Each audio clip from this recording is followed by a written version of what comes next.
Hello and welcome to Film Fight Insights. I'm Adrian Paul, and today we've got an interesting topic. We're talking about a series of films made in Japan called Zaitochi. The ones we're going to look at today are two films from the Zaitochi series, one from the original series of films, Zaitochi Challenge, made in 1968, along with a remake that was a little later called The Blind Swordsman, Zaitochi, made in 2003. This particular film, why I liked it so much, was the way that it was set up in its original plot, the way it was filmed, the background history behind it, the way that it was staged. I mean, if you look at it, you have the master, you have Zaitochi, or Zaitochi, I've got to say it right because I'm saying it wrong.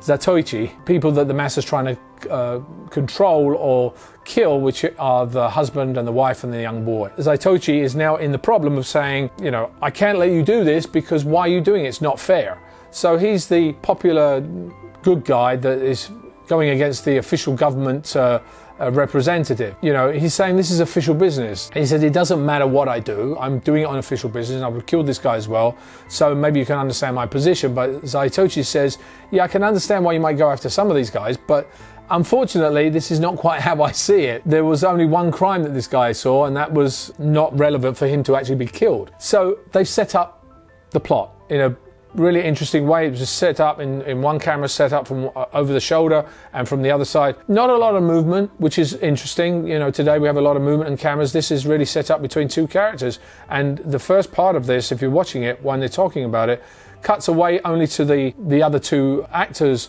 the mother and the father, briefly. Zaitochi's standing up for things. They go to close-ups. They have this underlighting to make the bad guy look a little bit stronger, as well as Zaitochi. But Zaitochi, you know, says, you know, I'm not budging, which then starts the fight, of course. At the beginning of the fight, you have a nice close-up of the actual sword coming out of the hilt. Just a little touch. It immediately sets the tone of, uh-oh, this is what's happening. Zaitochi's stance, and the way he holds his sword, is actually in a protective position, not in an attacking position. So it makes him look weaker or more uncertain of how he's going to fight. So sets up the underdog, immediately makes you kind of hope that he's going to be the guy that's going to win this. What's interesting about this is the way that the sword action starts. They basically come from the hand position, him listening to what's going to happen, and then the actual sword play itself.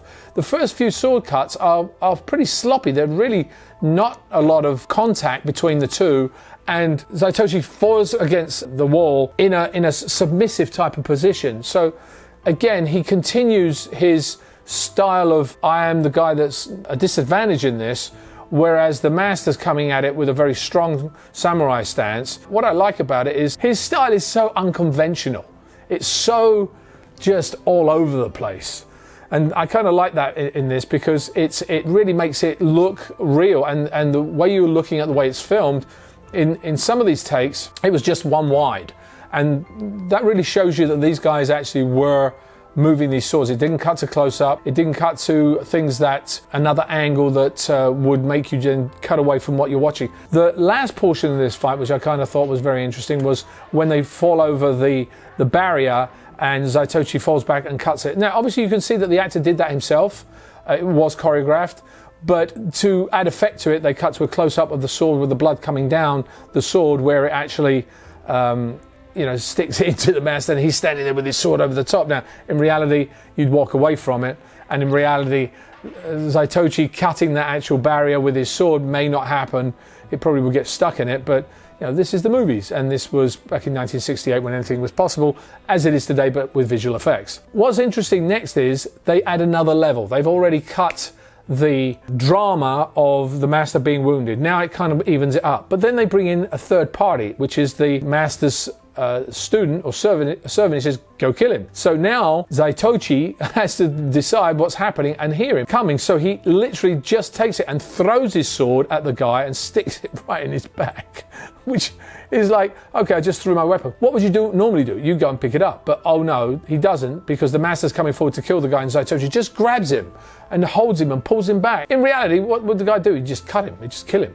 But then he's just throwing himself on the floor, which is at a desperate measure. I kind of love the way this is done, because it's so real in how it is. It's not kind of choreographed.